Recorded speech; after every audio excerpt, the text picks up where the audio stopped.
Hello and welcome to the Liverpool Way podcast. This is a really disappointing one. The Reds lost 3-2 at Toulouse on a night when qualification for the Europa League knockout stages was there for the taking. It was a meek display against the French cup holders who haven't been able to buy a win recently. Toulouse had the ball in the net 5 times and fully deserved the win, even though Liverpool had a late equaliser ruled out for a handball in the build-up. I'm Chris Smith, and to pick the bones out of this, I've got TLW editor Dave Usher, Julian Richards, and our France-based correspondent John Brennan reporting from behind enemy lines.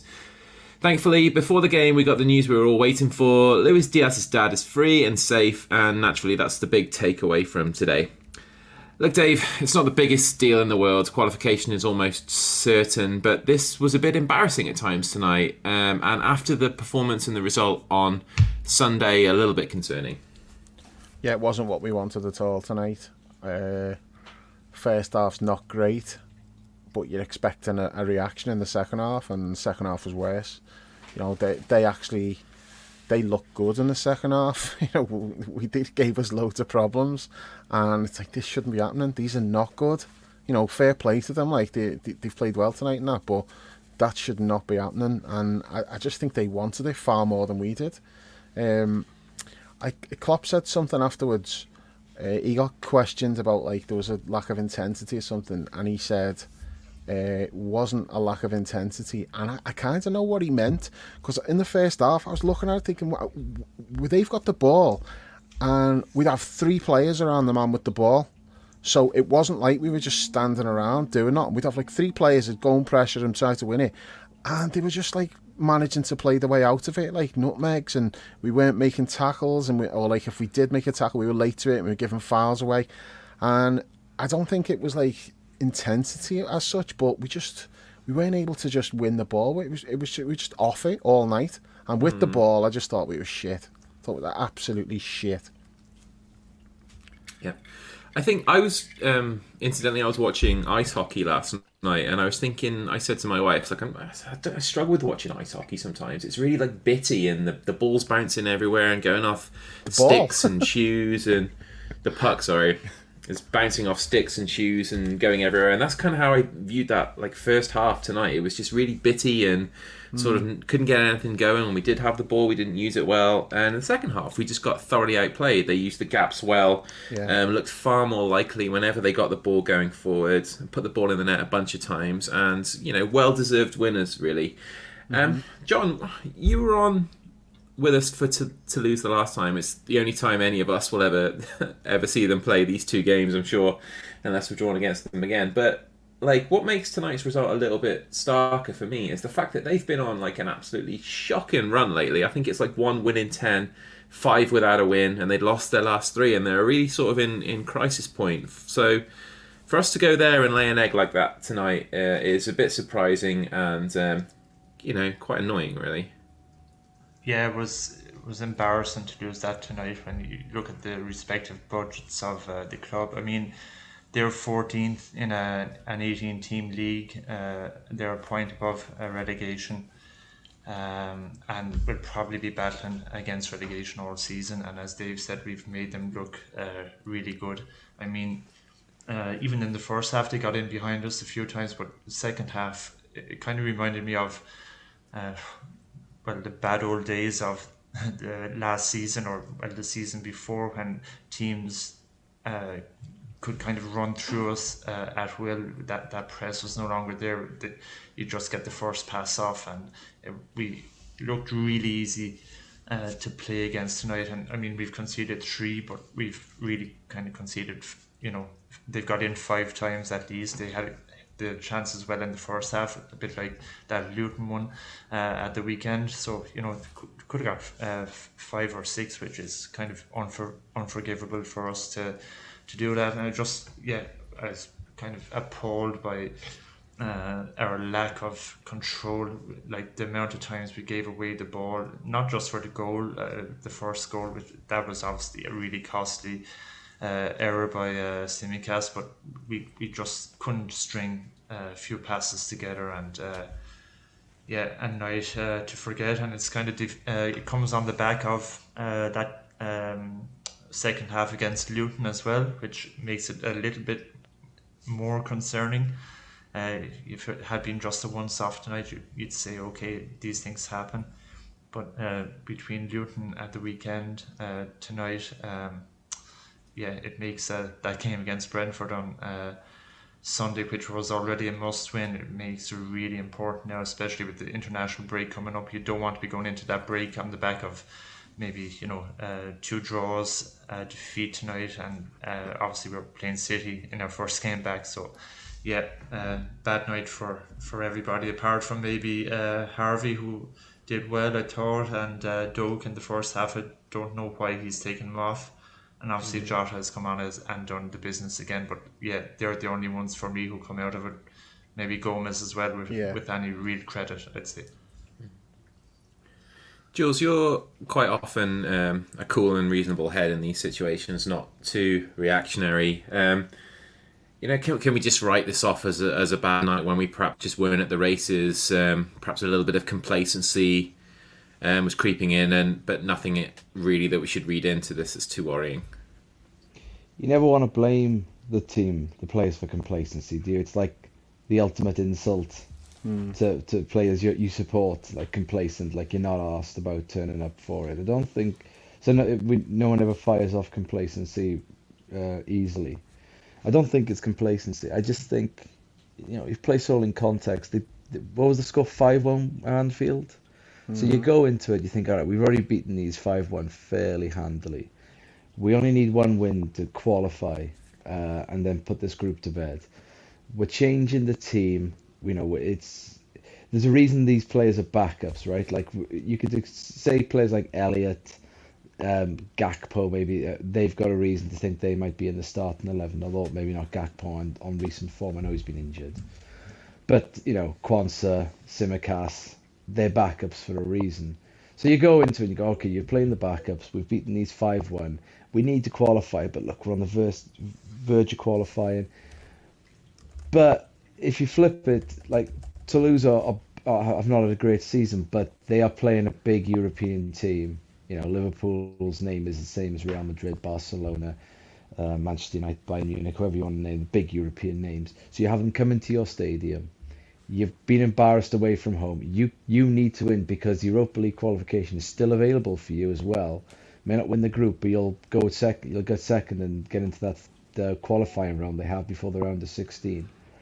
And it's entirely possible that it's just, whilst the intensity wasn't, entirely lacking, it just didn't match theirs, and it's just a case of they wanted it a little bit more than Liverpool. Liverpool didn't really. Yes, we want to win, but it doesn't, until it gets to a point where you're 3-1 down, then you start to go, hang on, this is a bit embarrassing, and then the intensity ramps up, and you put a bit more effort in. I did find it funny that on the UK commentary, the guru that is Steve McManaman, when it was first of all, so they scored their own goal, and the commentator said, oh well, that sparked Liverpool's night.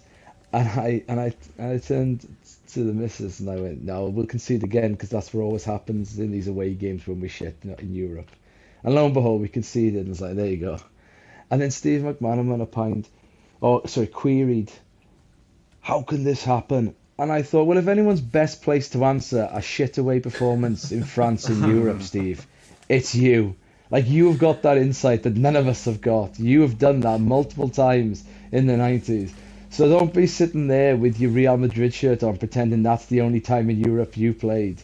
Because I remember Strasbourg and all those sort of games. Like, I remember you, Bromby, you played, so don't be giving me that. So you should know. So I don't think it's complacency. I just think it meant a great deal more to Toulouse than it meant to Liverpool. I think the backups, some of them are badly out of form. Like Simicast is so out of form that he's basically shapeless. I don't see how he can play. You can't play him in the league. He's just a liability at the moment. We've had debates about Endo off and online. I mean, realistically, I'm not knocking the guy, but if you're signing a 30 plus player from a not top tier team elsewhere in Europe, the likelihood is he's not going to be a top tier player when required. And that's borne out. We were having a debate tonight, and as usual, Stu was the lone voice speaking out in favour of him, and I mean, but when it saying comes he down hasn't. to it, Jules, it's not fucking ideal having to bring him off at half time in a game. We've talked That's about it all exactly season. The my use of point. him, Yeah, no, that's the exactly use my of him point. is having to, Yeah. keeping him there so others don't have to play. He's Yeah. lucky not to get himself a red card. And the argument was like, he's been alright with the ball, but he's a DM. Like, the idea is you're good without the ball and winning it back. And if you're on a booking, and really you could have already had 2 bookings, and you're playing Toulouse. Well, you're playing the French team Toulouse. You're that's not great. That tells me that you're probably not up to the level required. I'm not saying he's like, a shit player or anything. He's not. He's a Japanese international captain. He's played in the Bundesliga. But is he the required level? It doesn't look like that to me. This isn't a case of finding his feet, acclimatizing. This just looks like the level isn't required. So the backups aren't fully up to snuff. And then a combination of Toulouse needed the game more, want to right the wrongs of the home leg. I think you have to chalk it down as one. The Brentford game will tell you whether it's a wider pattern that involves Luton. Okay, good stuff. Dave, plenty more to get into here, but as for the game itself, we didn't start too badly.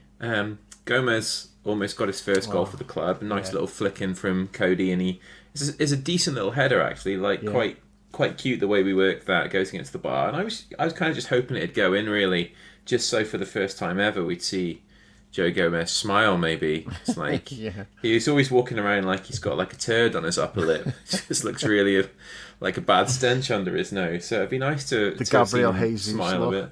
a bit. Right, yeah. But if that goes in, we're probably looking at perhaps a different night tonight, where things go a little bit different for us. Yeah, we did start okay, and then it just fizzled out, didn't it? But yeah, if that goes in, totally different night. I thought Joe Gomez had a good game, to be honest. He played 2 positions and thought he was fine in both positions. Especially at left back, I thought he did a good job for us. They did as much as you could expect. It's a problem that we're having to play him there because Costas, Jesus Christ, I mean, I don't know what's going on there. It's like he's just completely fallen off a cliff, and it's a bit weird because he didn't have a great season last year, but you can dismiss that because hardly anybody did. There's question marks about like this system that we're playing and the way the left back role's changed. And then he gets a new contract, and I'm not saying I wasn't happy that he got it. I was pleased for him. He's a great teammate. Everyone loves him. He loves being here, all of that stuff. But I do wonder what the thinking behind that was. It's like, why is he getting a new contract when he's not suited to this new sort of hybrid left fullback, left centre back role, while Trent in midfield? He's not going to be able to just bomb forward the way he was. He was, because let's not forget, like 2 years ago, he was really good. There was like, when Robbo wasn't there and Costas came in, you didn't really notice any drop off. Like, I was never at the point where I thought he was as good as Robbo, but he wasn't that far behind him at that point. And I think Robbo was struggling a little bit as well during that period, and you'd see Costas on the team sheet, and it wasn't like something that you were disappointed in, to be honest. But go on, yeah, you were making that point anyway. No, that's probably fair. But like, last season wasn't great, but I was prepared to just say, yeah, everyone was shit last year, clean slate, let's move on. He starts this year. He wasn't in particularly great form when he was coming in, but I was making excuses for him again, because it's not easy coming in for like one game every 3 weeks or whatever. You've not got any rhythm. So I could see, okay, it's difficult for him.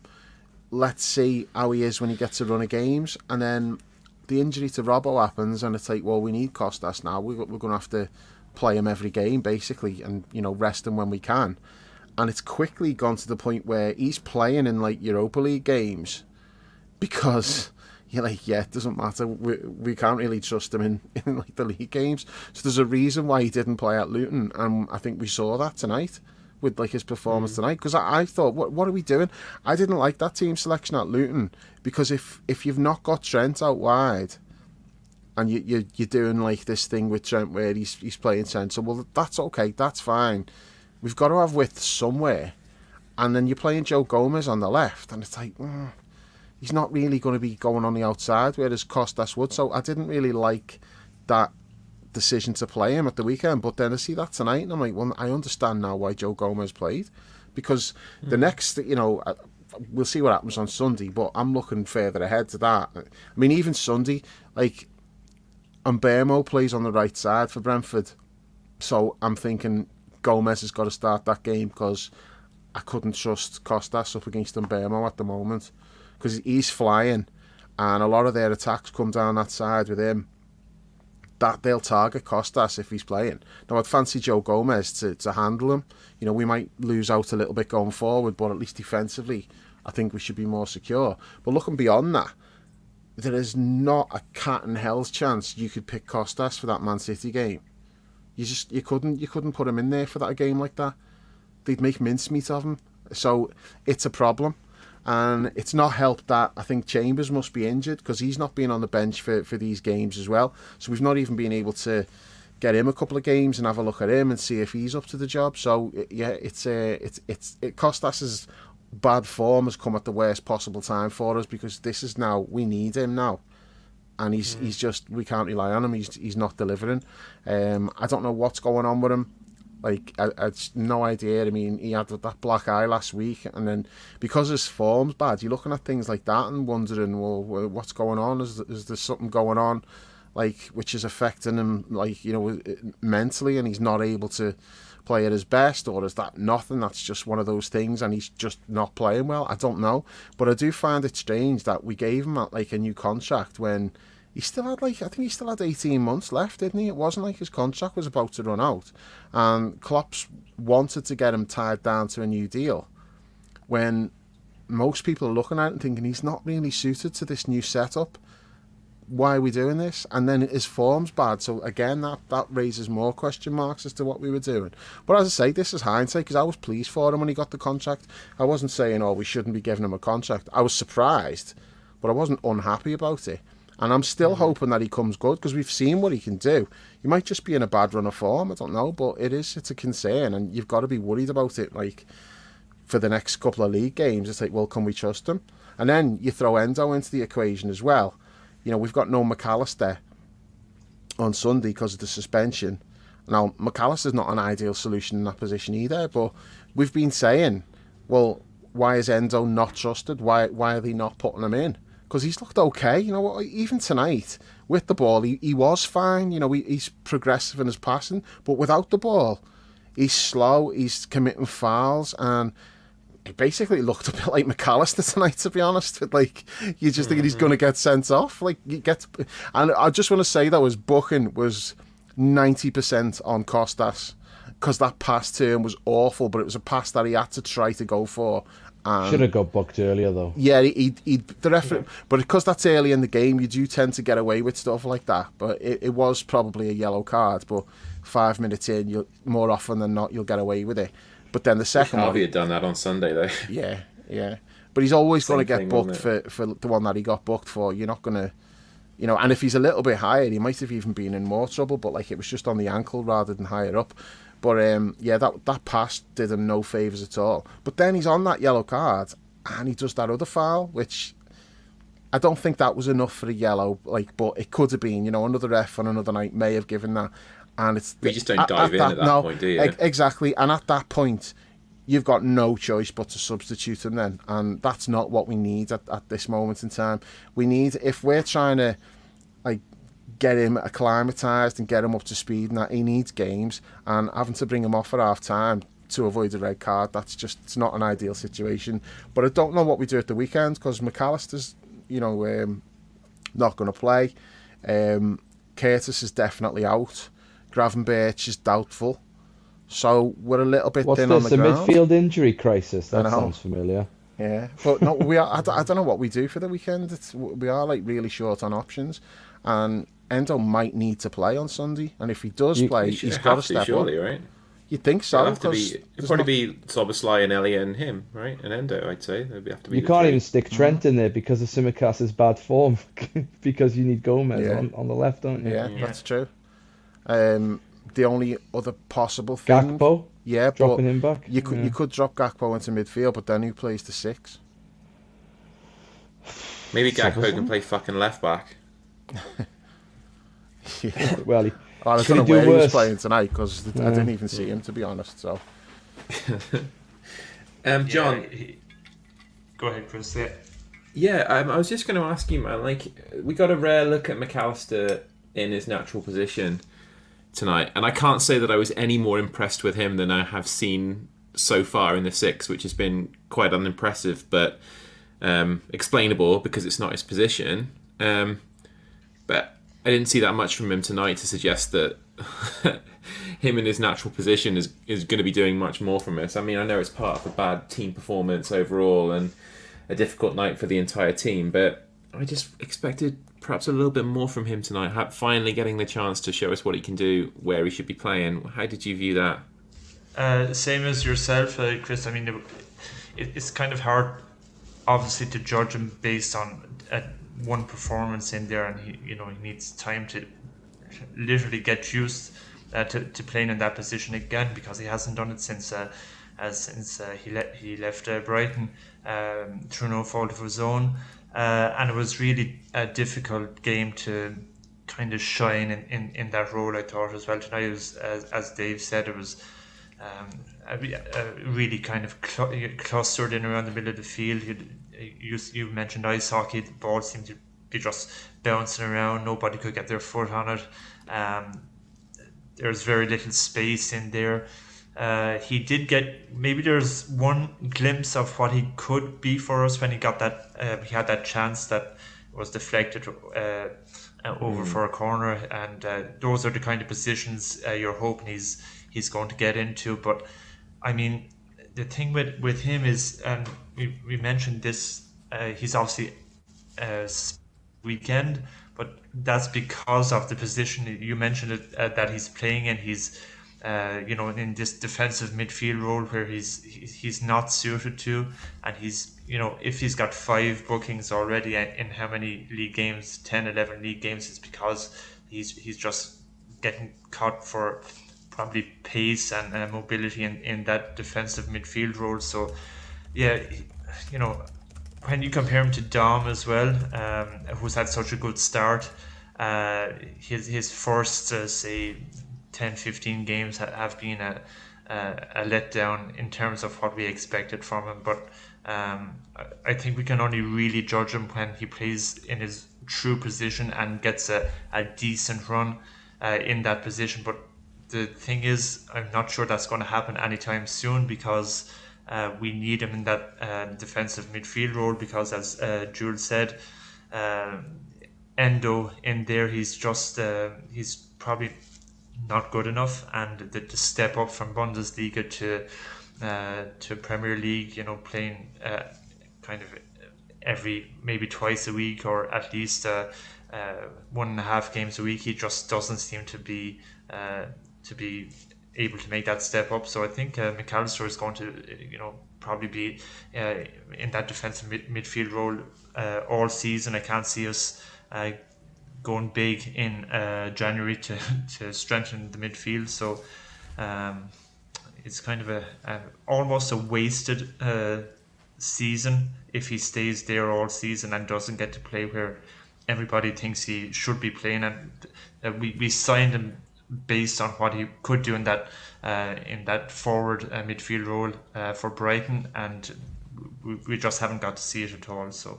but I wouldn't really be too harsh on him tonight because of the nature of the game and the fact that it was his first real chance to play there this season. Plus the players he was playing with as well. He's not had the speed up front. So there's Jota wasn't involved. Darwin, they come on the second half. Mo came on at half time. By which point Alexis had gone back to the number 6 role. So when he was playing there, he didn't have people running in behind. He had Gakpo dropping off. Diaz didn't have a good game. Bendo plays really wide. He's not making runs in behind for McAllister to play little passes through. So it wasn't really what you would want to see from McAllister. But again, it's like when you picture him in that role, you're thinking of him playing little through balls for people making darting little runs in behind, and that wasn't the case tonight. So he just wasn't able to do any of that. As Chris said, he didn't really look any different to when he was playing number 6. He didn't positionally. He didn't even seem any different. He still seemed to be in like the same kind of areas that he pops up in anyway. But I do think a lot of that's just to do with how we set up and just the total lack of speed in the team as well. We were so slow all across the pitch tonight. There was hardly any pace in the lineup, and I think that when I said about the intensity wasn't lacking, and I do think like the will was there, but there was no speed, with no zip around the pitch, and they were quicker than us and first to everything, and like. But when you look at the team player for player, and you're like, yeah, where's our speed? All like the quicker players were all on the bench, like Dom, Darwin, Mo. Jota to some extent. He's not pacey, but he's nippy, isn't he? So yeah, we just didn't have like any speed at all tonight. Is that a concern with McAllister long term? His because it's quite startling to me how sort of cumbersome he can be sometimes. It wasn't when he was at Brighton though, was it? He managed to overcome that, and he looked a really, really good player. So I'm not. I think he's been good so far. I don't think he's been very good, but I think he's been good. I'm not disappointed, but I am expecting more. But we all know there is mitigating circumstances for the relatively slow start that he's had. But it doesn't happen for everybody straight away. You know, sometimes it's like some are like slow burners, and I think he's got so much quality that, you know, like Dom comes in and immediately is like sensational and everyone's raving about him. Who's to say in 12 months' time we're not raving about McAllister and how well he's playing? I do think like the talent's there. You know, he's a really clever player as well. Maybe just get like a settled role for him that plays to his strengths and the right players around him, and I think that's when we'll see him really shining. Okay. It might not be this season, though, as John said. All right. I feel reassured anyway by that. Jules, Dave mentioned Ben Doak. He got a start tonight. It's a shame he got injured when he did, because he would have had another couple of starts to his name probably in this competition. But he's back in the starting lineup tonight, and I thought a lot of the brighter stuff that we did in the first half was down to him. He seemed to be causing the fullback some real problems there. Fouled him a number of times, had the beating of him a few times, and set up a couple of chances. Shame he got taken off at half time. But what did you make of his performance tonight? Yeah, it was okay. I didn't think he stood out that much, albeit I suppose he is 17. So, you know, if I remember myself at 17, I wouldn't have stood out in a professional football match away from home in Europe. So no shit. You know, in you that would have sort stood of out context, just for the wrong reasons. Yeah, for the wrong reasons. Yeah. I'd have been standing out like Simicast stood out tonight. Yeah. So I don't know. I've sort of. Maybe I've not seen enough of Doak. I think he's 17, and so I do think he's clearly talented for 17, because, you know, he's holding his own in these games, but I don't think I've seen enough from him so far to really sort of go, oh yeah, he should be starting and playing. And I had no problem bringing him off, because who did we bring him on? Who came on for him? Mo. Exactly. So, you know. Oh, you're unlucky to go off. Here comes one of the best goal scorers we have in the team. Yeah, not bothered in the slightest. His time will come, I assume. But I'm sure people will listen to this and they'll be like, you know, throwing their cans, their drinks or whatever across the room like an outrage. But I haven't seen enough of Doak to really draw more of an opinion of talented. But I'm not sure really I'd want him starting that often. See, my dad's going to be throwing his drink across the room now. Sorry, Ed. My dad loves him. He doesn't know his That's name. Fine. He doesn't know his second name, but he just calls him Ben. No, he'll every week he's like, "Where's Ben? Is Ben not playing today?" I'm like, "No, he's injured. He's not on the bench." And every game he asks it. And then I said to him tonight, I said, "Ben Doak's starting tonight." You know, Dad, he was made up. It's like I will the say, two first names on his team sheet are Kelleher in goal, Ben Doak on the wing, and then fill in the rest.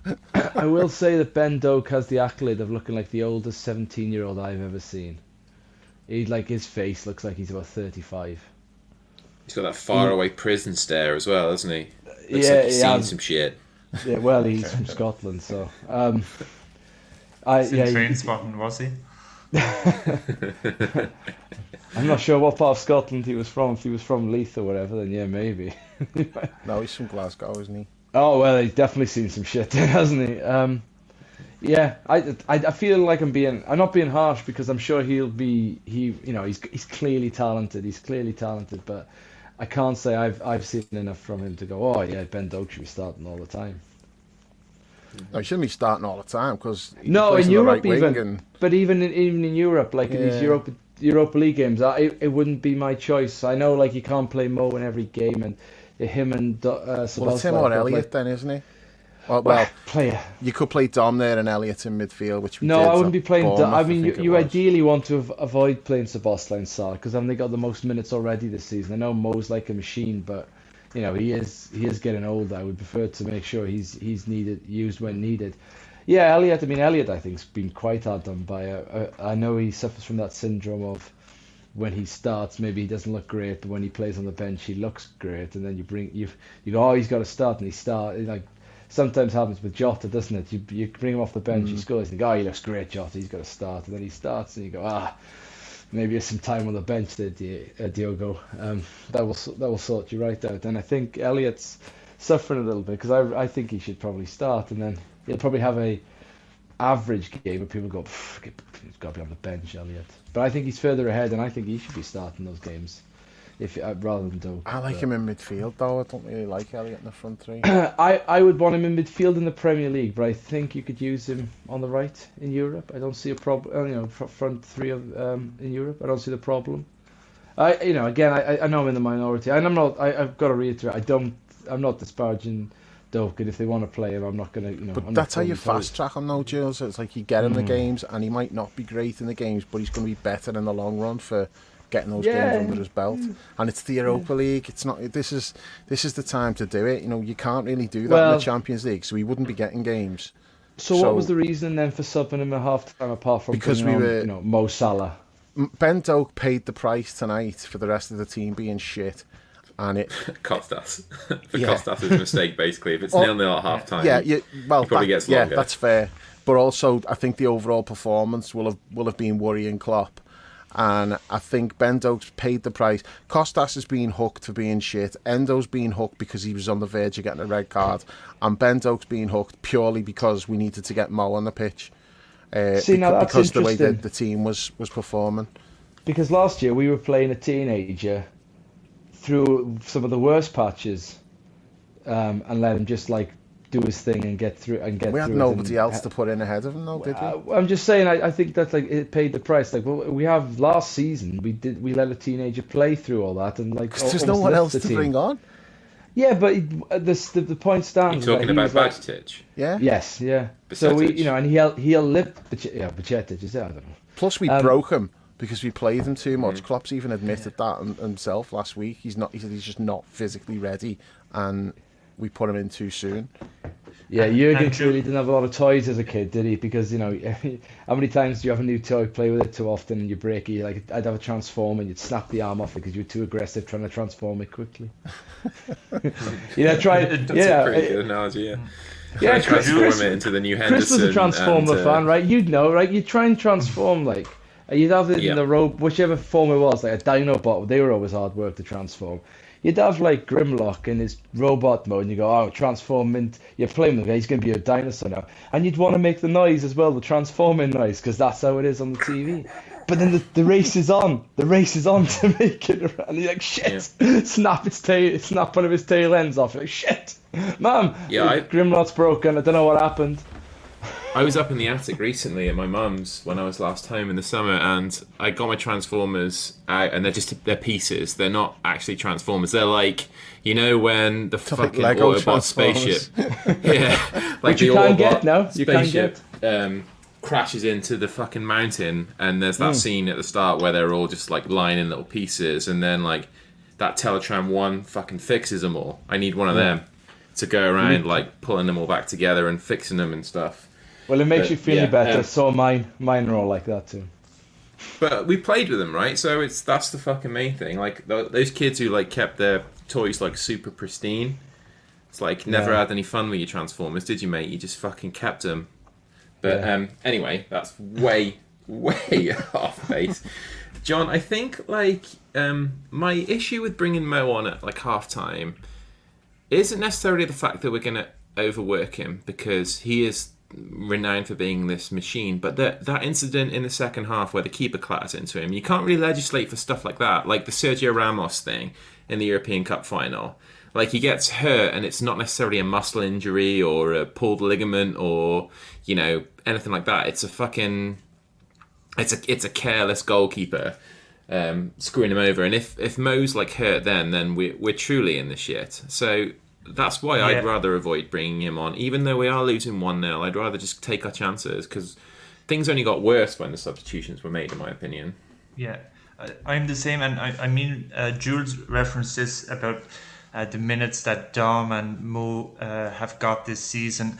And I mean, one of the things about being in this competition is we kind of said it would avoid the Saturday, Wednesday, Saturday, 3 games a week, which really caught up with us in the end last season. This was a chance, you know, to reset. We should be able to qualify, and we probably still will from the group. But out of the 17 games, and this is a kind of a worry for me, out of the 17 games we've played this season, our top 3 in terms of appearances, whether it starts or coming off the bench, are Dom, Darwin and Mo on 16 each, and I just thought that we could get that figure down to around 12, 13 for those guys, and give them a proper break in midweek. So I mean, they've played in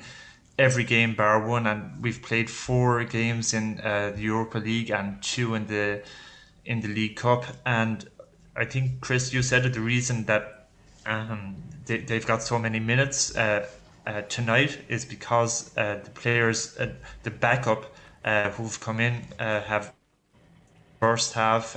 Obviously, Endo's got to come off because he's going to get sent off if he doesn't, and we shouldn't really be needing to use our top players on such a regular basis. Even Jota as well. Trent as well. And Jota has played 15 out of 17, bearing in mind that he was suspended for a game after that Spurs sending off. Trent has played 13. So Trent has basically played every game he could, apart from when he was injured with that hamstring injury at the start of the season.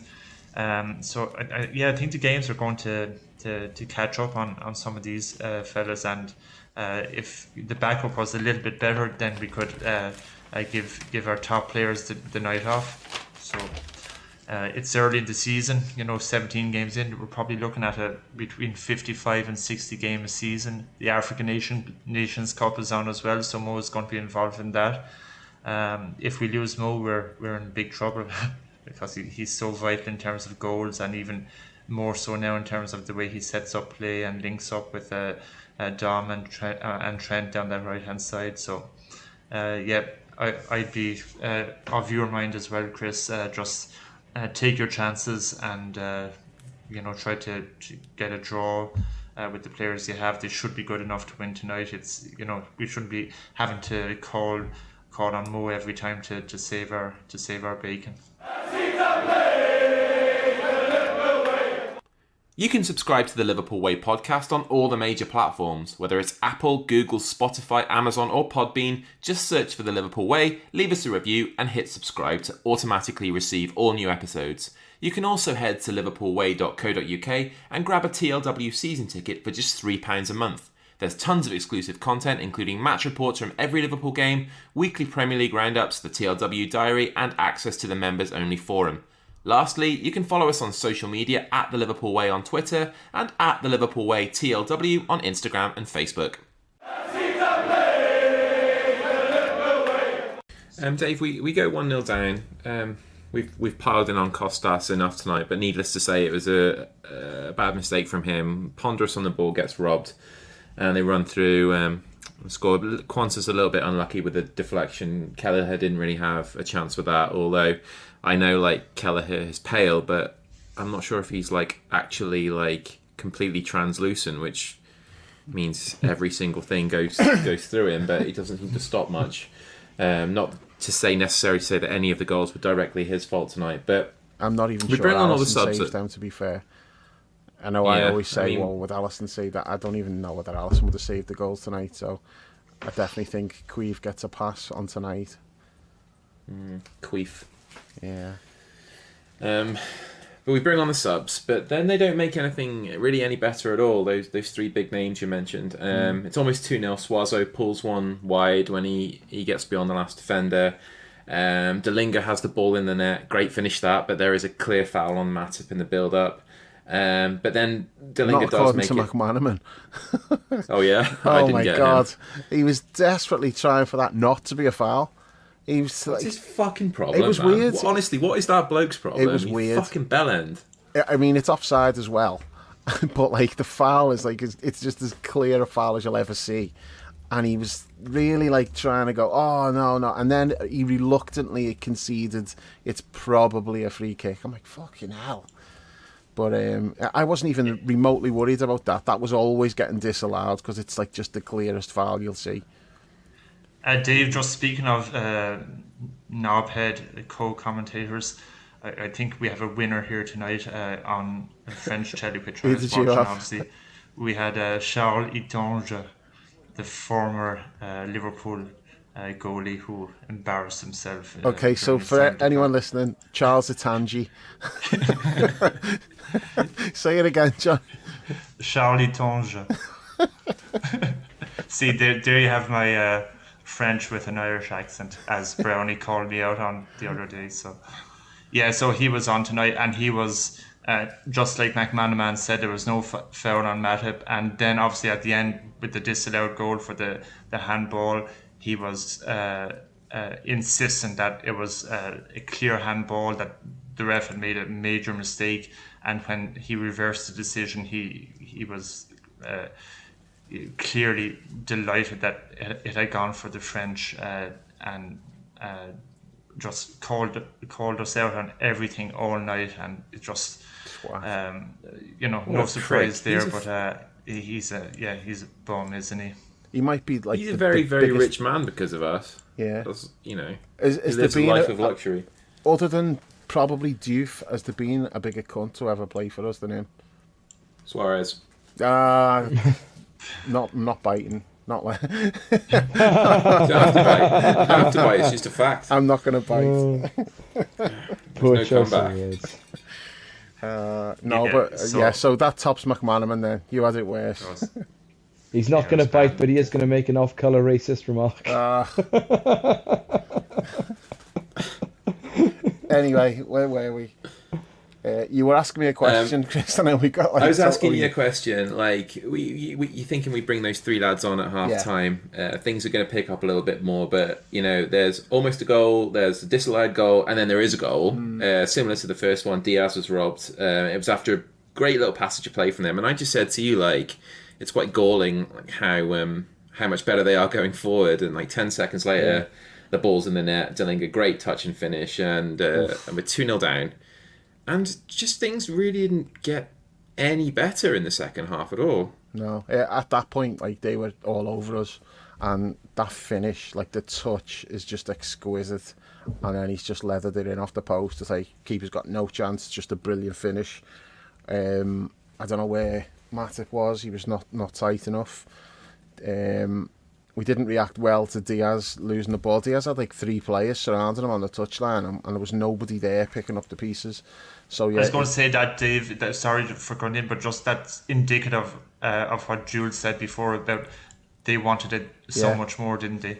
they were hunting in packs, but it wasn't like there was a purpose to what they were doing. There was an aggression, and they were putting a foot in, and they just wanted it more. And that's like 3 of them surround Diaz, and we've not got anybody there helping him out or there to pick up a loose ball. And yeah, 2-0, well deserved. There are absolutely no complaints about it. Like, it's not like it was smash and grab. They thoroughly deserved it. We just hadn't even showed up. And even like the goal that gets us back into it, it's like just it comes out of nowhere. It's like proper spawny, just terrible defending at the back post. And that felt like the only way we were going to do something. Maybe like a scrappy goal from a set piece or a bit of luck like that. But I can't even take anything from like the goal that we've scored to get back in it. I'm like, that wasn't like great play or anything. It was just lucky. And then we just concede straight away. It's like, fucking hell. It was just awful. Just the second half was just so bad. First half's not great, but that second half, they were all over us. We were just so... Even with the bringing on the big guns, it didn't make any difference. We did look more dangerous like last 20 minutes when we made more changes and we had like Darwin and Jota on. Definitely, we had much more of a threat then.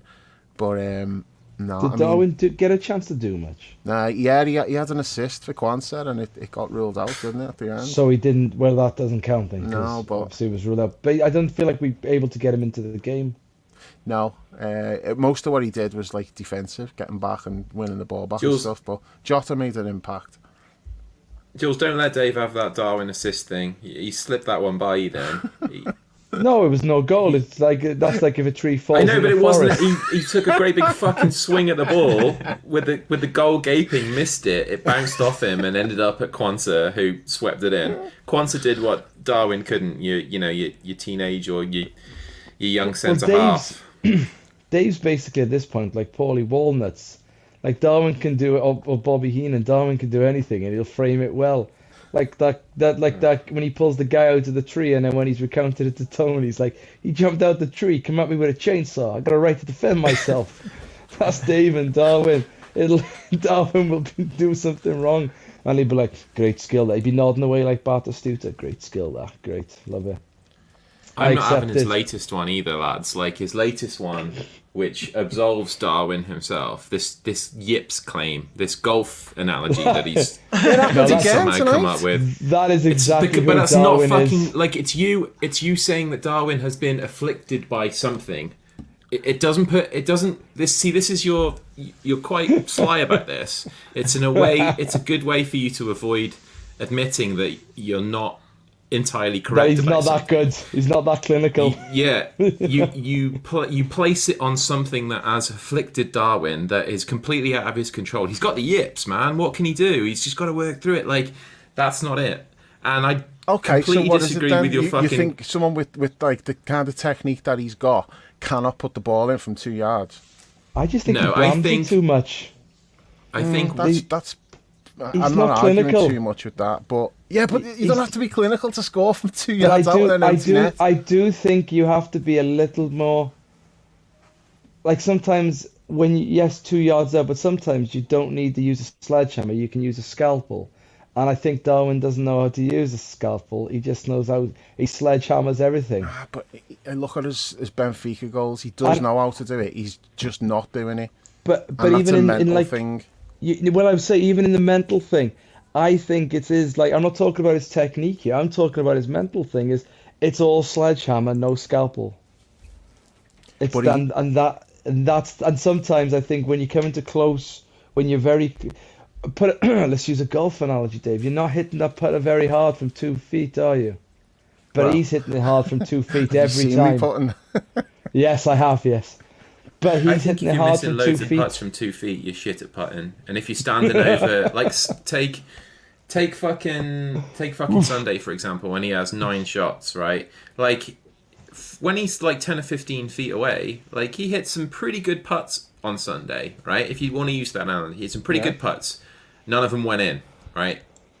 So because there's not in golf there's not normally a goalkeeper standing in front of the hole. So he hit the target. Those shots were going in the corner and the keeper saved them. So he's not missing the target. Surely the goalkeeper would be the uneven lie of greens in golf. No, you're delving too deep into it now. I think that's spot on for me. He's He's not delving too deep into it. He's actually just blowing your theory out of the water. You were comparing like missing like a 10-foot putt with a 2-foot putt, and like saying he's missed those Dave, putts, but they were going in, and then someone's ran me. across the green and knocked it away from the hole with the hand. Dave, That's not it. Your putting That's not green it at out all. your front of your house. Is that flat or is that got undulations? No, in it's it? got undulations. Right. So if it was flat and you were missing 2 feet putts, I don't miss them on my putting green. This is the point. This is the point. You like if I was missing all of my 2-foot putts, then I'm just shit at putting. So are you saying Darwin's good in training then? Probably, yeah. He's probably not missing those sitters in training. Yeah. What do you think he's missing all of the sitters? No, Because he's missing probably like 75% of the sitters in games. I think it's not a low number. I think he sometimes lacks the subtlety that a close finish needs. You don't need to hit everything. You don't have to be. I don't disagree with that. Power drive every time. But why is he doing that? That's my point. I just think that's who he is. I don't think I just think he's just like, I'm hitting this, and that's it. And that's Jules, like that. Go on. Do you think you mentioned the sledgehammer and scalpel analogy. He does that. He does have that scalpel finish in him. Say the one against Villa at home. I think it was Villa when the volley. Oh no, sorry, West Ham, wasn't it, when McAllister played him through and that little touch. So do you think that was just kind of a one-off, or is that something that he can work on and probably increase his goal output by being more like Jota in front of goal and just being more clinical? Or do you think it's just, as you say, he hits it as hard as he can and hope, and kind of, to keep the golf analogy going, just he puts through the break rather than trying to caress it in? I don't think he'll ever have the finesse of Jota as a goal scorer from close range. The goal, was it Forest? It was Forest when Jota scored, when Darwin shot and the keeper saved it, wasn't it? Yeah. So I was at the other end of the ground, but in line behind Jota, and I noticed Jota, when Darwin was running in as he shot, he adjusted his body knowing that rebound was coming to him. And I just think that's the sort of finesse you're talking about that I just don't think Nunez has. And I'm not knocking Nunez here. Like not everyone's good at everything. Like, Mo's got his flaws in his game as well. And I just think that when it comes to, you're always going to have a little bit of this with Nunez, the close range fit. It's not the yips. This is just 2 years. He might iron it out over the course of like 2 or 3 years, but it's not going to go away quickly. I just think he'll have these bad misses, and they'll look terrible, and then he'll score absolute wonderful goals from distance or with a bit of technique, because he's got the technique. I just don't think he knows how to apply it in certain situations. And I don't think you could be reductive and say it's because if he has time to think about it, he's crap. But then that would imply that he's really, really stupid and doesn't have a football brain. If you think about it, you're going to cock it up. I don't think. Well, he might be stupid, but I think he has a football brain. I just think it is. Like Luton, he was shooting from all distances. That's Darwin Nunez. I'm having a dig here. I've always gone back to the Cisse thing. Again, I think he's a better player than Cisse. But it is ultimately, I'm having a dig. I'm going to have a dig here. I'm going to have a dig. But it's not the yips. It's definitely not the yips. No matter how many times Dave wants to watch Tin Cup, it's not the yips. It is. I feel like the misnomer. Case of closed. Move on. I feel like the misnomer of the having too time to think about it doesn't stand up at all, because the chances he's missing are generally coming at him pretty quickly. Like that one on Sunday, he wouldn't have had a chance to really, really think about that. It's just it's an instinctive finish that you'd expect. I mean, like come on, man, if he could finish like Jota, then what a player we'd be talking about. He'd be putting in like Haaland numbers and then some, and obviously his all-round game is a million times better than that one-trick pony asshole. But the debate goes on. My anger is not with him, it's purely with Dave. When Darwin misses a chance, Dave's face is like superimposed on top of Darwin. That's what I see. I don't see Darwin anymore, so it reduces my empathy for the man a little bit. You're angry just about to have Dave's that. excuse before it's even come. I don't know why you Yeah. see in my face when he's missing chances, because I never miss chances. I was like a top class finisher, so that's a bit of a weird. Tells me a lot about your mental state more than anything else, really. Left yourself open to that one, Chris. That's your fault. But no, I do take on board Jules's point about like he blams it too much. He does, but he has got the scalpel. You look at his goals for Benfica in that season when he scored like 40 odd whatever, and they're not 2 all years just... ago, that though. Yeah, Dave. but he's got it. That's the point. He's got it. In the Portuguese He's got to league. bring it out, but he's got it. You can't say all he can do is blam it when there's evidence that no, that's not all he can do. That is all what he's doing right now in those situations. I'm not disputing that. But again, I reckon he does it in training because it's like the situation's different. I think the Portuguese league's slightly different to the I pressure. just don't think he's Premier relaxed League enough. games. I think he's like he's just too tense. He's just tense. Does he need to smoke some weed before he goes out on the pitch, calm himself down or something? Depends if they One of still those do drug Uruguayan tests. drinks that they have, that they all Oh, carry. yeah, the They are. They've Always got them. The South Americans every time Yeah. when like you watch like the Inside Anfield videos and that, they've always got one of them in their hand. Do we have to ban him from having caffeine before he got like 7 hours before a game or something? Yeah, Calm him down. that's probably not a bad idea. Just relax him a little bit. Maybe he needs to get his we like, ended up with like get this his big end away or Darwin something. discussion when he barely featured tonight? It's like because you tonight's because you tried with that fucking The assist. assist thing again, and I which wasn't I was having it. clearly not being serious with. It was a horrendous attempt of a shot by him. You know, I'll Yeah. concede that it was awful. It's actually gone backwards. But I don't even know how we got onto that. What were we saying before that? Yeah, the last 20 minutes we did start to threaten, and when we got back to 3-2 and then there's like 7 minutes, I was convinced we would get an equaliser, but it wouldn't have changed how I felt about the game at all. It was still shit, and we may have just got out of jail by getting that, and it looked like we had. And then you've got the whole just absolute farce again of VAR. But I don't want to like make too much of that because we didn't deserve anything from that game tonight, so I don't feel like robbed or anything like that. But it does reinforce me broader point on all of this, which I said on the last part about I just want it gone. I'm sick of it. It's ruining game after game after game, and it's like it's just everything's so forensic. So you're seeing loads of more red cards, penalties for like nothing incidents, because they're looking for all of these things. And I get that that's the purpose of it. It's supposed to be looking at these things that a referee might have missed. But sometimes a referee misses stuff and everybody else in the stadium misses it. And then they're going back to look at something. And like, not even just our game tonight, but like, let's take the Chelsea-Tottenham game the other night. Chelsea had 2 goals disallowed in that game that would not have been disallowed prior to VAR. But like, I'm not saying they were the wrong decisions, because like by the letter of the law, yeah, you can disallow those goals. But that's happening a hell of a lot, and we're getting so many goals ruled out now, which wouldn't have been ruled out before. And it just makes me think, you know, some of like the greatest moments we've ever had watching football, if this shit was in place then, those moments would be gone, either because the goal gets disallowed on some trivial little technicality, or we just didn't celebrate it because we were thinking, what's going to happen here? And it's just shit. It's just completely fucking ruined the experience of watching football now. Like, that tonight, it's an absolute fucking joke. Now, I think, based on what I'm reading, they've actually gone against their own rules. So it should never have been disallowed based on their own rules. But even regardless of that, that's not what this has been brought in for. A marginal handball where it's brushed his arm after it's come off his chest. And it's like, it probably is handball.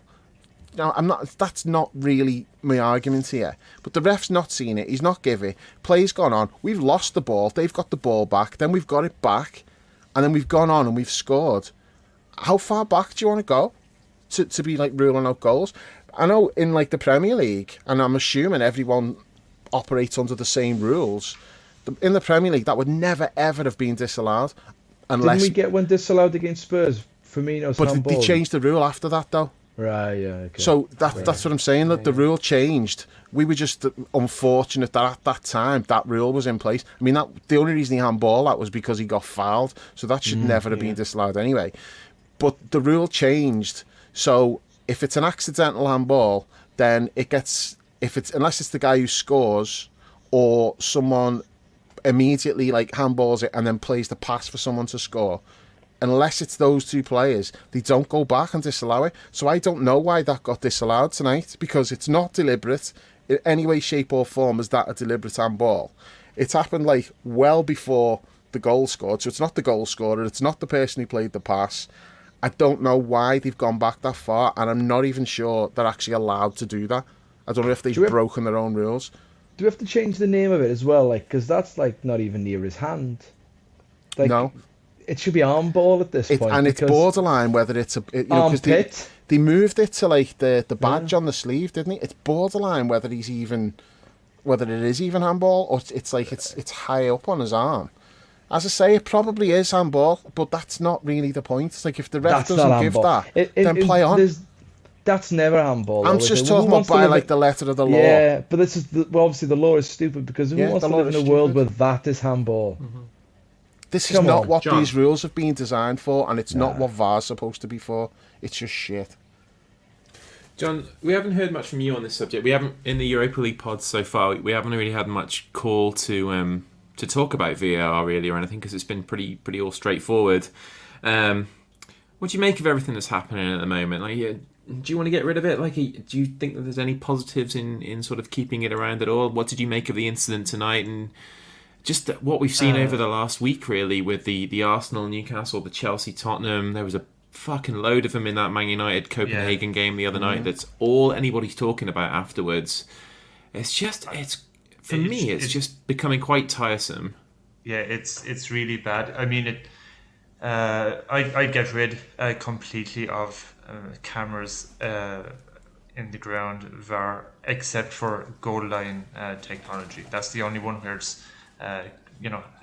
cut and dried decision. Now, obviously, there will be cases where refs miss decisions, bad tackles, and what should have been a red will not be given if VAR doesn't exist. But I don't really care, because whether you're watching at home on the TV, which I do mostly nowadays anyway, or whether like you guys who get to the ground, it has just sucked the life and fun out of football for me, because for the simple reason that anytime we score,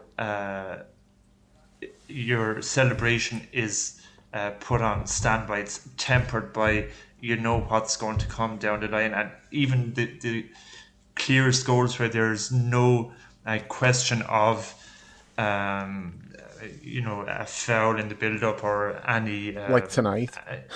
You just know that check is going to happen. And I mean, the thing we all love about football, as Dave mentioned, going back over the years, some of our greatest moments is the rush you get when you score that goal.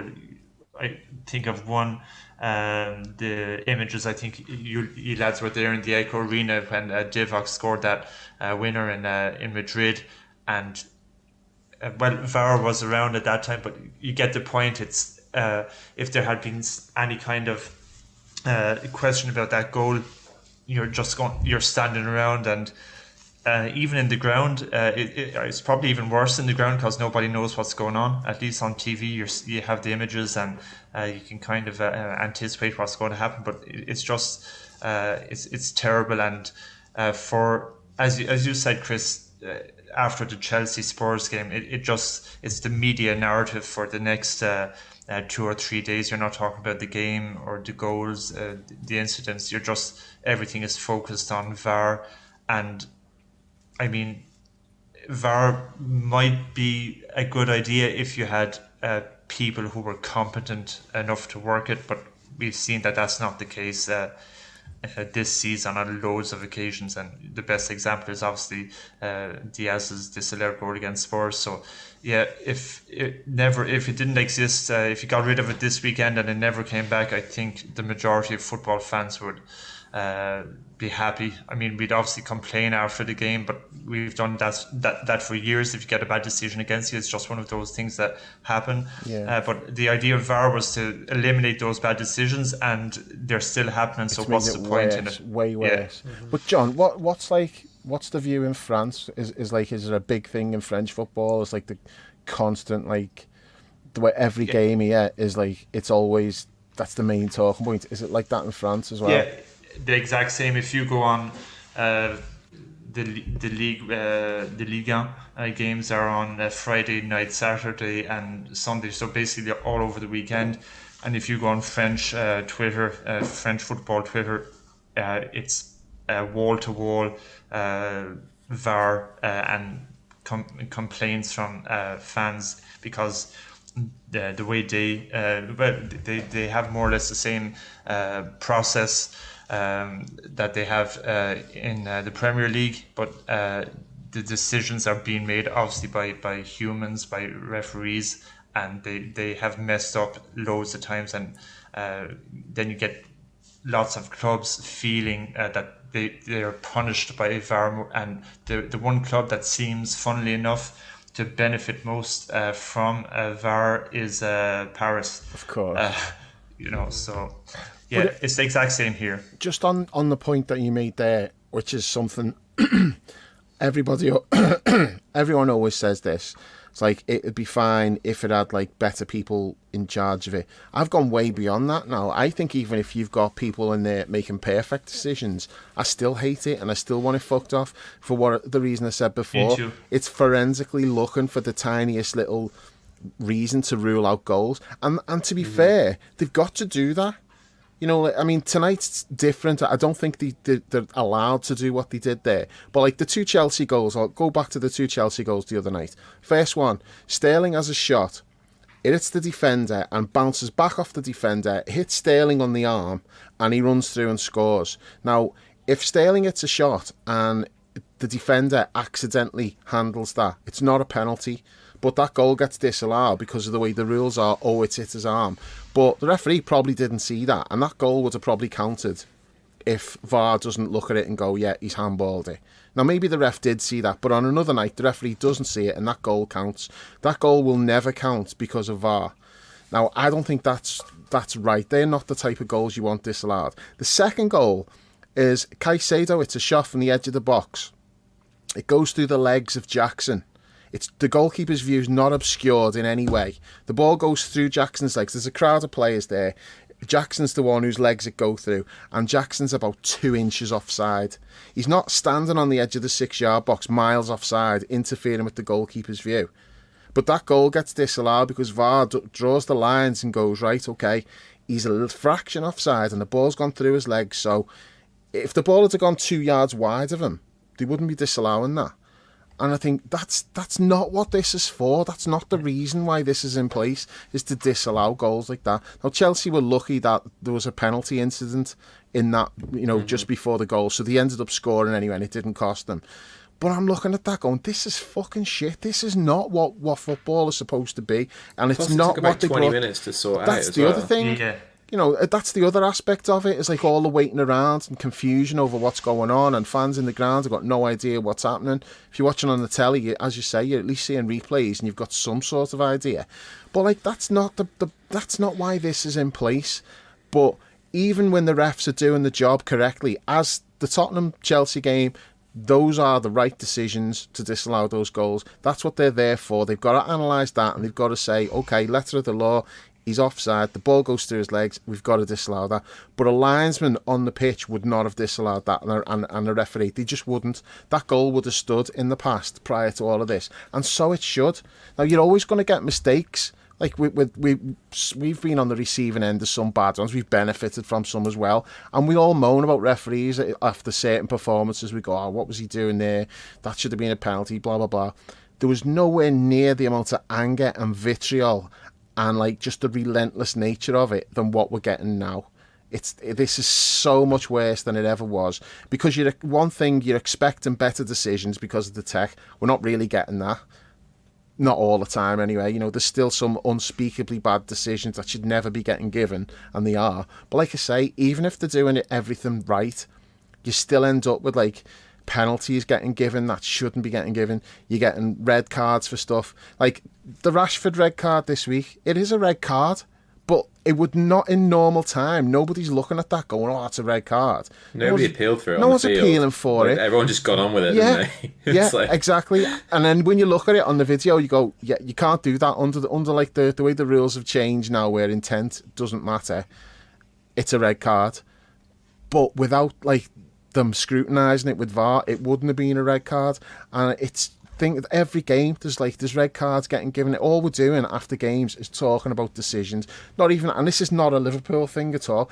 I'm getting like really angry just watching games where I don't even give a shit about. Yeah. It's they're ruining every fucking game. It's so bad. More games than not are getting ruined by this. There's like these incidents in every single game. It just depends on how bad it is. And I go back to like the penalty against Wolves last week. I mean, they've given that because they've backed up the referee on the pitch by saying, well, there's a bit of contact there. It's totally ignoring the fact that the contact is because the Sheffield United player initiates it as he's going down. It's not a penalty. It's 100% not a penalty. But that gets given, and it's like, no, this is just shit. It's just shit. If you're there, you should have. The referee's given that. He's made a mistake. Now, you have to deal with that if there's no VAR.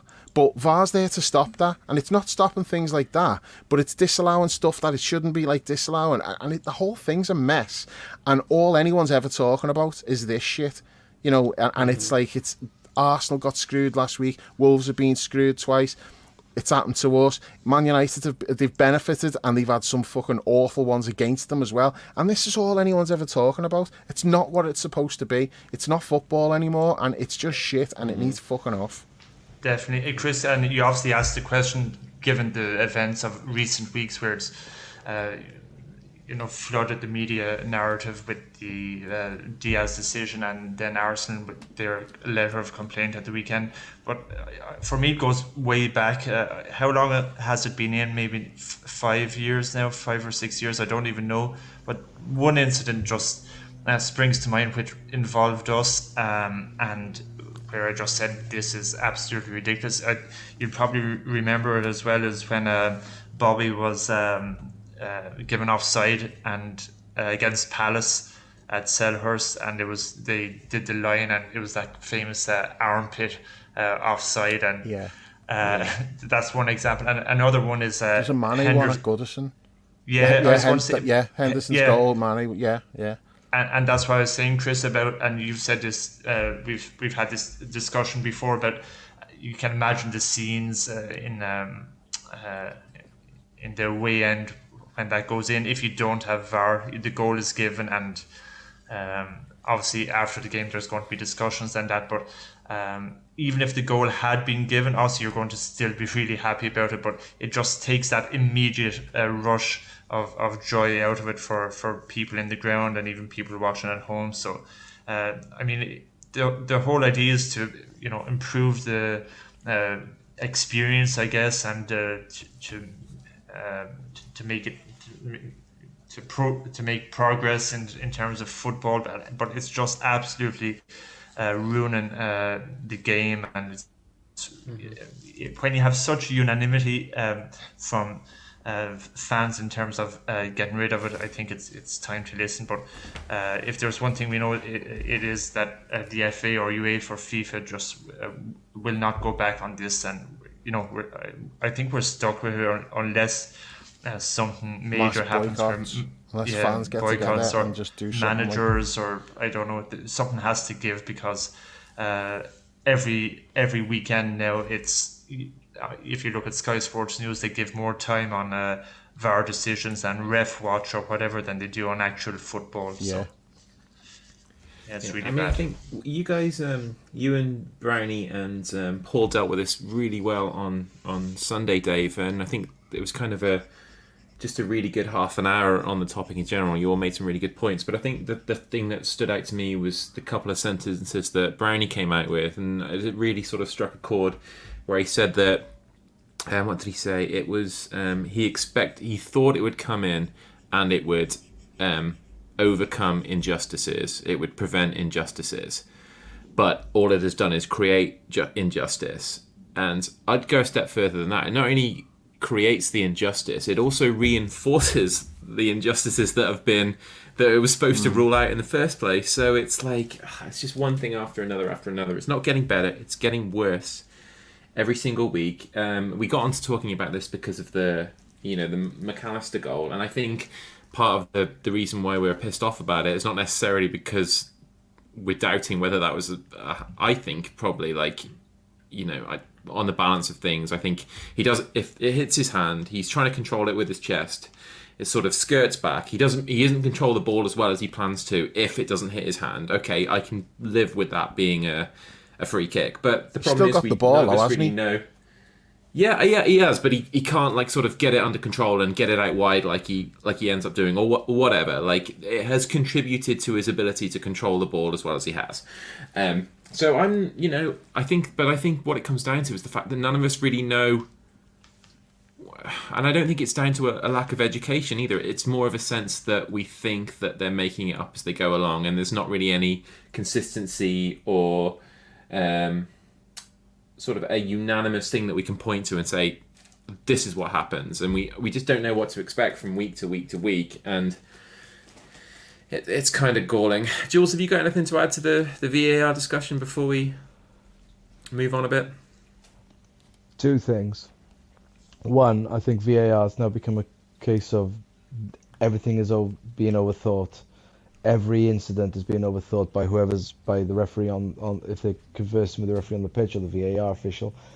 They're looking at something and they're going, yes, but this, but then if this is this, but that, and then it just becomes, it's no longer, you're making issues which you're meant to be correcting obvious errors, but now you're in this position now where you're correcting the nitty gritty, the tiny little imperfections which you're never meant to be doing, and you're ended up in a situation where you're making bad decisions because you've given so much thought, you're putting too much thought into it, you're arriving at the wrong decision when you've started looking for the right decision. They just can't get out of their own way anymore, and as the scrutiny intensifies, it'll just get worse because they'll have it in the back of their mind, oh, that decision was made last week, we can't have that again, let's have a look here, oh, it's done that, look, that blade of grass is touched there, that means that he must be offside, let's give it offside.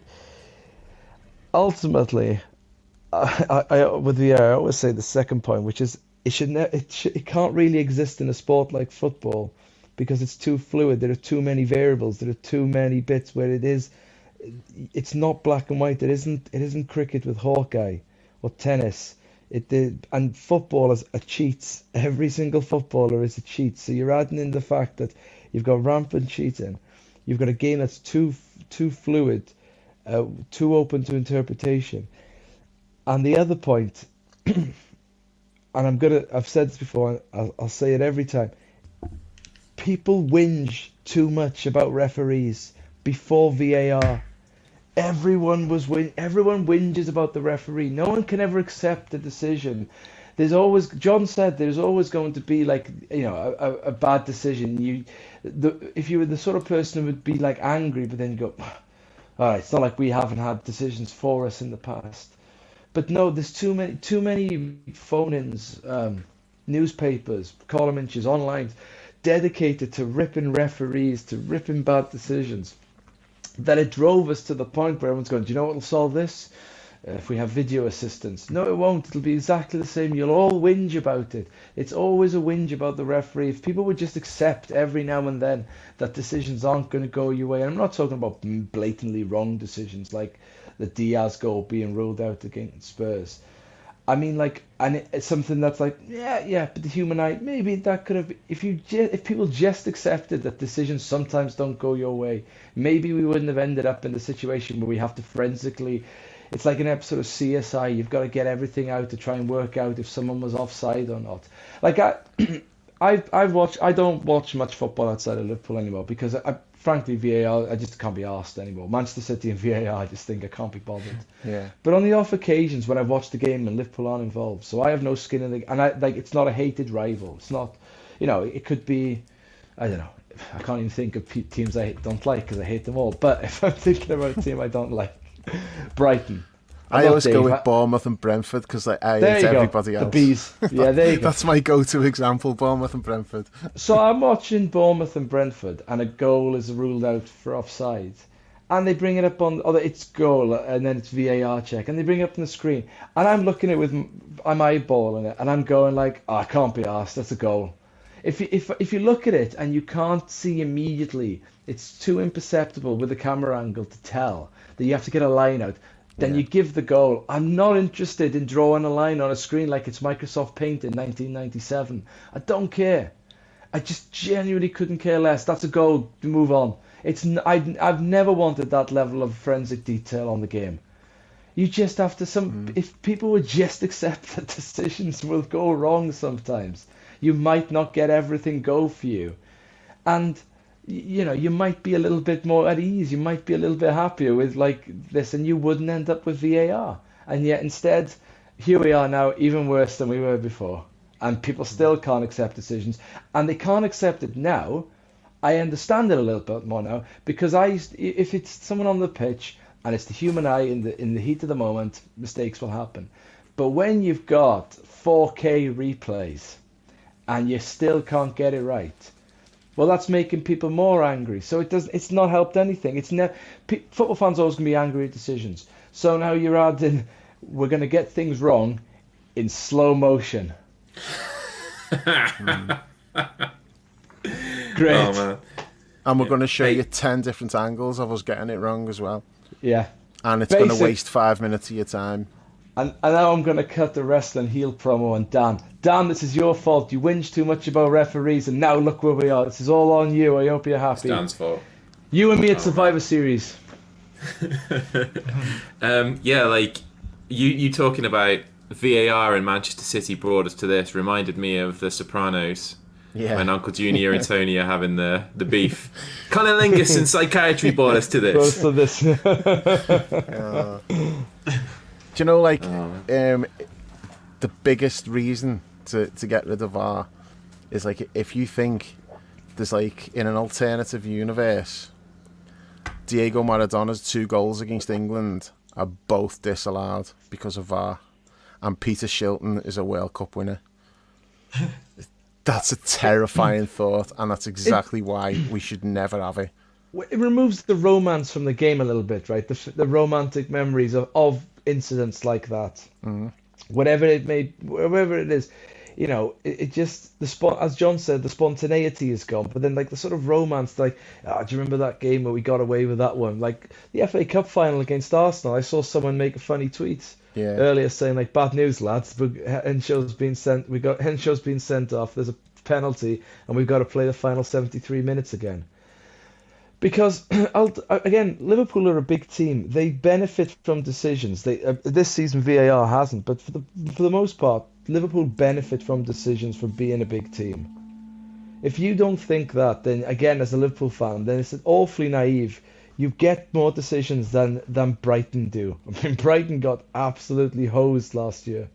They had more apologies last year than, like, I can't think. 3, wasn't it? Didn't they get 3? Yeah, it was. Was it 3 or 4? They had like so many apologies. It's just absolutely insane.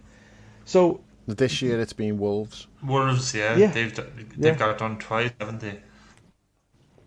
So you've got to recognise that, like, Liverpool, although Liverpool have had bad decisions this year, by and large, we get the rub of the green, and we got the rub of the green. We only didn't get the rub of the green in maybe big games against other teams, when, like, Sterling's offside against Manchester City, or the company non-sending off against Salah, that kind of stuff. But for the most part, we get a pretty okay deal out of it. It's just, I just go back to it. People they've got to make more peace with bad decisions happening when the referees were just doing their job on the pitch. You'd have been so much more happier now. We don't know how good we had it. Yeah. And Jules, you said it. You referenced that Sterling's a non-offside against City when VAR didn't exist. we were hard done by. Obviously, you can see the still of that image. We were really hard done by that day. But what's that? 8 9 years on, whatever it is, and we're still talking about these bad decisions. So this it goes back to what Dave said. It hasn't solved anything at all, and just get rid John, of it. It's I got a question for you. yeah. Do you not think though that bad decisions by referees, human, not forget about VAR, the human element, is that not part of the fabric of the game though? Is that not what makes football football? Like a bad decision sometimes goes against Yeah, you. absolutely. That's what I'm saying. Yeah. That Sterling decision against City, really bad decision. But shit happens in life. Exactly. And, Yeah. Yeah. as you said, shit is now happening, but it's happening in slow motion, and it was it was way better before. If VAR could eliminate those kind of bad decisions that happened before it came in, then you could make an argument for it, even though it slows up the game and everything.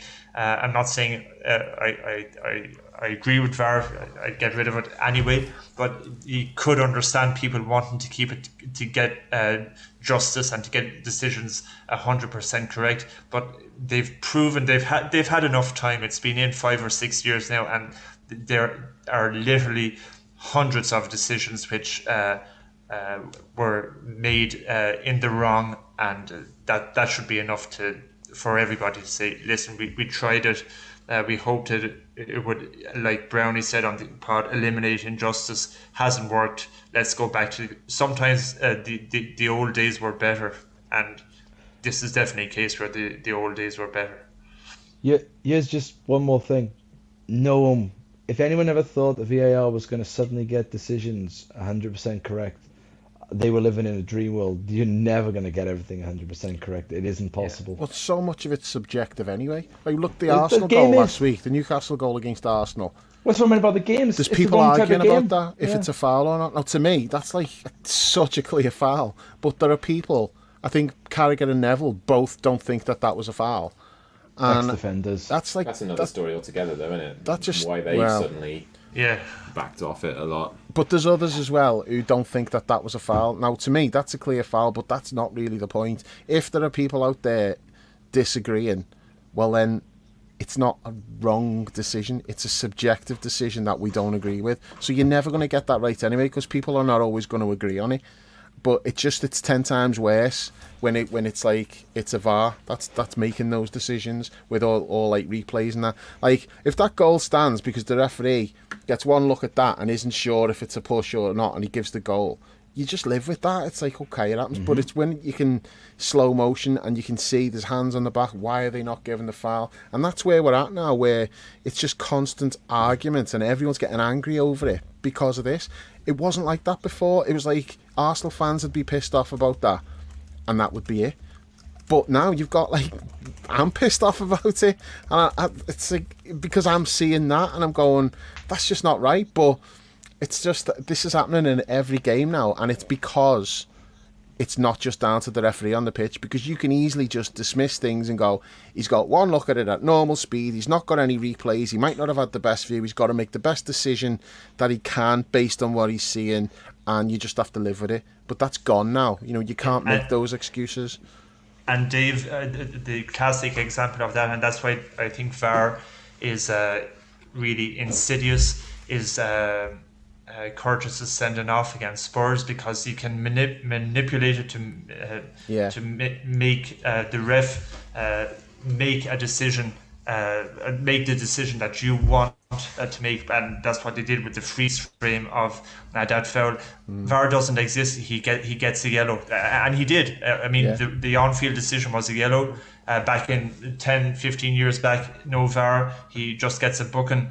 That day, somebody made a conscious decision to show the ref that clip, and I'm not just saying this. That's just an example that springs to mind, because it's ourselves. It could have happened to any other team, and they manipulate the image to get to the decision they want to get to. So that's the subjective side of it, the human input, and when you don't trust uh, these refs, and you've mentioned this a lot in the pod about some of them going on jollies to Saudi Arabia, to the Emirates, and that. That's another reason we should bin VAR, because they're even being dishonest, and they're doing it in plain sight this season as well. So I think just get rid. Sorry, Chris. No, dude. I just wanted to pick up on a point you made there, because it's a really good one, and Dave sort of made that same point earlier, with the Curtis thing. Not to harp on too much about that, but as Dave said, they're looking for reasons to rule out goals or to send players off and that kind of stuff, and it's also punitive, isn't it? No wonder we all feel like it's a punishment, because the way they do it's punitive, right? By its very nature, it's looking to give these penalties that aren't clear cut in any way, shape, or form. It's looking to send players off when you should be looking to keep them on the pitch. It's looking to rule out goals, which is the absolute fucking essence of the game itself. Like, I think that's a problem. That's why we all feel like it's a punishment. It's all because negative. that's the way that's the way it's applied. It's never like done in a way that makes you think, oh God, thank God for VAR, because otherwise, I don't know. You know what? And I think even just on the Tottenham game, Chris, like when John said about the Curtis sending off, even the Diaz goal in that game, the linesman flagged that offside. So you take VAR away and the linesman disallows that goal. It's really close. It's a tight. He's onside, but it's close. It's tight to the naked eye. You're like, yeah, he's just about onside, but you can understand the linesman getting that wrong in that particular moment.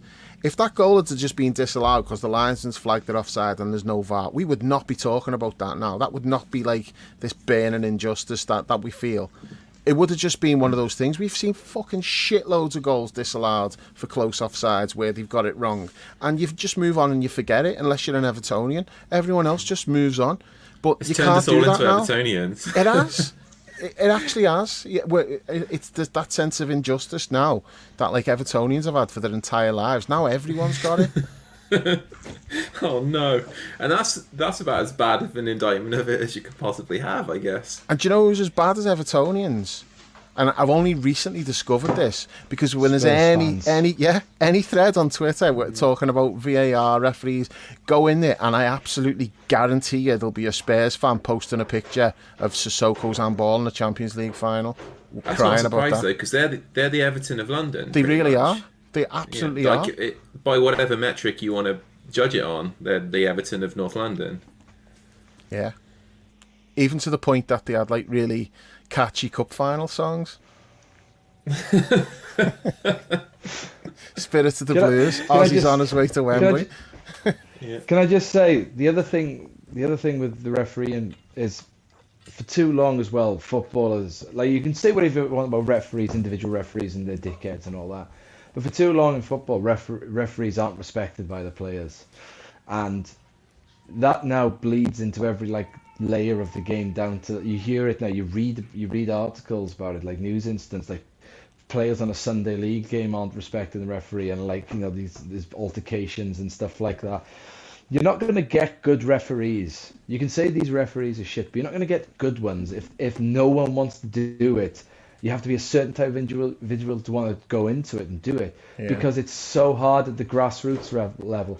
And the professional level has to take some sort of responsibility for knowing that if you're going to abuse the referees, they always used to say that kind of stuff, didn't they? Like, oh, what will the kids think if they see players acting like that? And some of it is a nonsense. But at the same time, you can go to any football ground and the fans will be giving the referee dog's abuse, but sometimes nothing, because it's part of the pantomime of it. But when the pantomime grows larger and larger, you are going to be left in a situation where you won't be able to get any good quality referees, because no one wants to do it. Because at the grassroots level, it's bled down so much that these blokes, women, you don't really see female officials. That's sort of going by on the wayside again. But they don't want to do it, because it's all right getting abused by, like, I don't know, Richarlison or Fernandez, or like, who's the worst in our Robbo, it's on a Super Sunday. It's another thing being had to go up by some grok from the rough part of town on a pitch where no one's going to protect you. And that's where they all start off. They all have to start off in those places. Yeah, no, that's true. All right. Well, we haven't solved this tonight. We ain't gonna. But I think Only because they don't listen to us. The powers that be listened, we'd have it solved in no time. The discussion goes on, and it's not likely to prove fruitful, but we do try. Moving on to the weekend, then, John, as you said earlier on, Sunday has sort of a greater significance now. Following the result of Luton at the weekend, we'd be expecting to win this game, and we were banking on doing so anyway. But now it becomes, much more important if we're going to. If we are going to sustain any sort of title challenge, we need to be picking this one up, and just something to pick us up a little bit after a couple of disappointing results over the last 4 days. How are you looking at this one? How are you looking at the team selection with some of the injury concerns that we've picked up in the midfield and the form of the back four? Again, with Costas, just give us your thoughts moving into this one. Well, you expect to win this game. I mean, they're decent, but you have to win these games at home if you're going for the title. You definitely have to win when you've drawn away to Luton, because if not, you're looking at 4 dropped points out of the last 6, and that's just before the international break. So it's always good to go into these international breaks, and they seem to be happening really often this season as well. It kind of doesn't help momentum. It's always great to when you win, but on the other hand, if you draw or lose, it's just really tough, for the next couple of weeks before you get your next crack at a league game. And that's exacerbated this time by the fact that the next game is that, I'm dreading that, by the way, that's Saturday lunchtime kickoff against City at theirs. So massive game, and in fairness, kind of a little bit doom and gloom, I suppose, tonight, because of what happened on Sunday, and tonight we were really poor. But if you look at the league table, we're on 24 points, just 3 behind City. So if we win on Sunday, we go into that game against them potentially with a chance to overtake them, or at least go level on them with points if we win. So for all the kind of negativity, I suppose, which has been justified over the last few days, it's if we win on Sunday, we're still looking pretty good. In terms of team, I hope Virgil is back. He's been ill. I think there's some kind of bug. Klopp said he's fine. He said yesterday he just left him at home because he didn't want him infecting everyone else, really, but he'd be That's fine. fair enough. I reckon, so in terms of team, obviously Alderson will come back in. I imagine Konate will start as well. Klopp has had a go actually at Didier Deschamps, the French manager, about not being able, and he's told Konate to say to Deschamps that he needs to manage him better, because he's picked up a couple of knocks on international duty, and Klopp has said that he's not able for the amount of football he's been asked to play with the French team. So I think he's going to really manage Konate over the next in terms of his game time, and probably just play him in the league games, and we won't see much of him in Europe or in the League Cup. Obviously Trent plays right back, and the big question then is left back, and I kind of stick with what Dave said before. Just I definitely wouldn't play Costas. Have him on the bench by all means, but probably Gomez in that left back spot. He's done pretty well there as well, even though he doesn't give us much, or if anything going forward. He's solid at the back, and he's played well again tonight. Middle of the park is the big question, I suppose, with the injuries. Probably Endo, Dom, and Elliot, and up front Nunes. reckon starts probably Jota ahead of Diaz. Jota's, deserved. He deserves to start, I think, based on his goal scoring alone this season. He's up to And 7 a really good goals goal now, from him and tonight as well. We haven't yeah, we haven't good goal. really It was kind touched of on similar. that. Like, Yeah. Yeah, it was similar to the one he got in the first leg, wasn't he? Kind of just ran straight through the middle. And obviously Mo comes back in then. So that's the starting 11 I'd go with, and expect us to really up our game on a Sunday and just sign off with a win before the international break. And in fairness, our record at Anfield has been immaculate this season. Played 5, won 5, scored 14, conceded 2. So no reason to see, no reason why we can't win on a Sunday. yeah.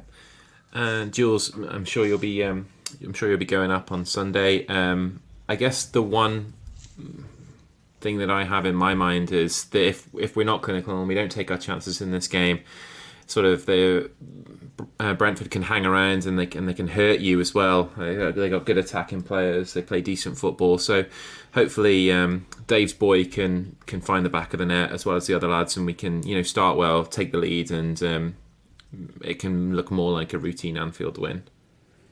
Yeah, they're tricky out Brentford, and I do think with the sort of midfield problem, it might be we are going to have to make sure we take the chances that there can't be any Darwin misses from 2 yards in this one. Your chances are going to have to be taken just to make sure you put some daylight, some breathing space, take the pressure off the game, because if you let Brentford hang around, it could be a problem.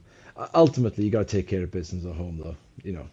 With the exception of Manchester City coming to Anfield, you've got to handle your business at home. And as good as Brentford are, you need to be handling your business, because, as John said, the next game is Manchester City away, and I've got that marked in the diary as a loss. Mm-hmm. So just to re-emphasise, handling business is the order of the day, yeah?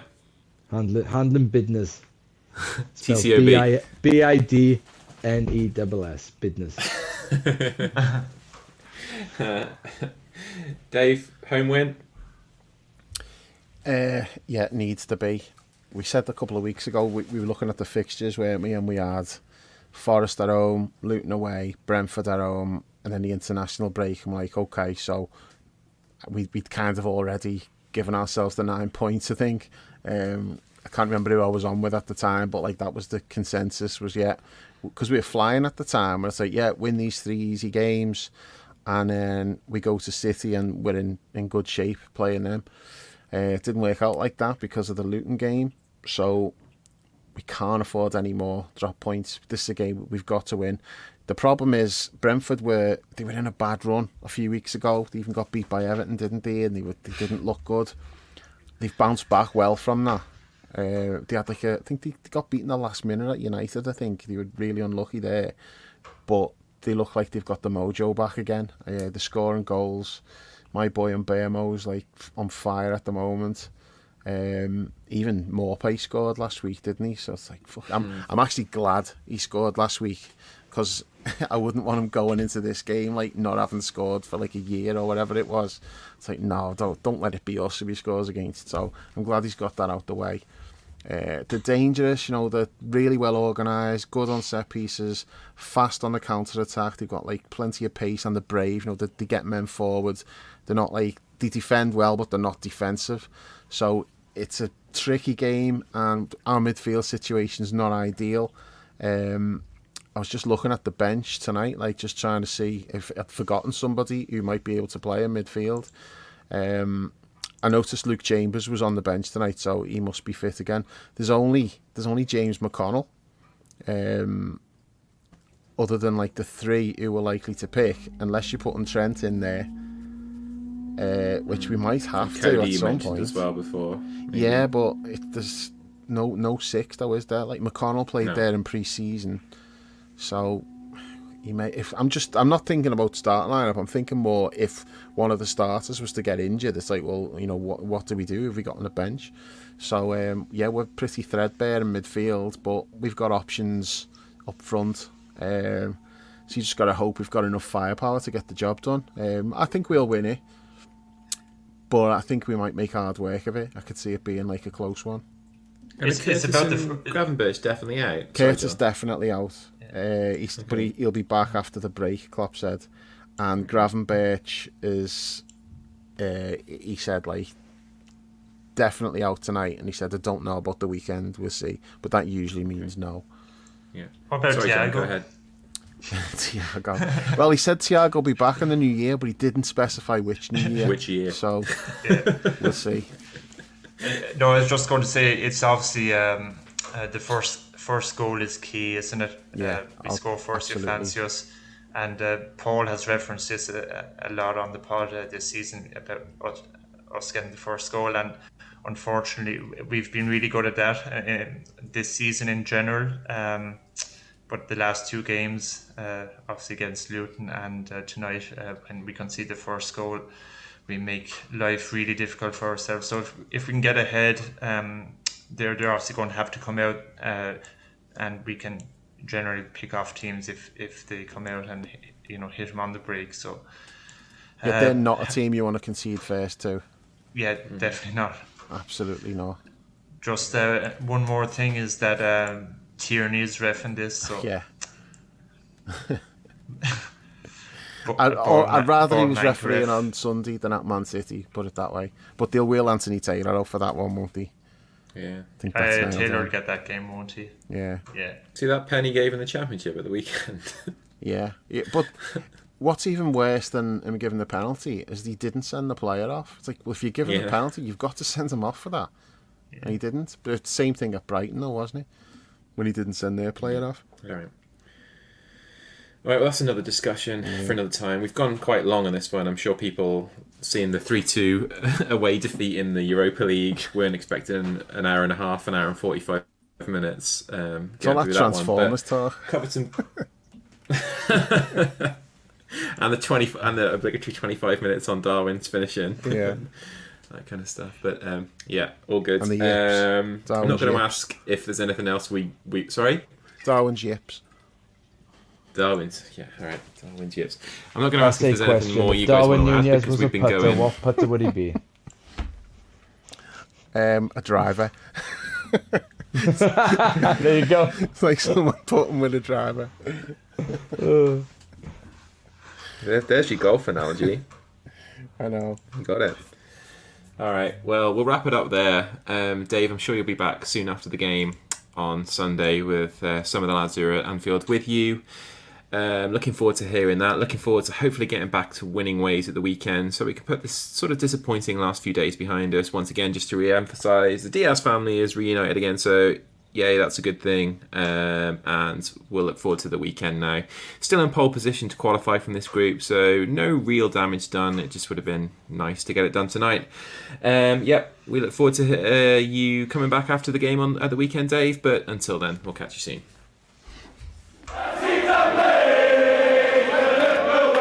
Well, the best word I can say, but will describe this was boom. Woo! What was this? It was really good.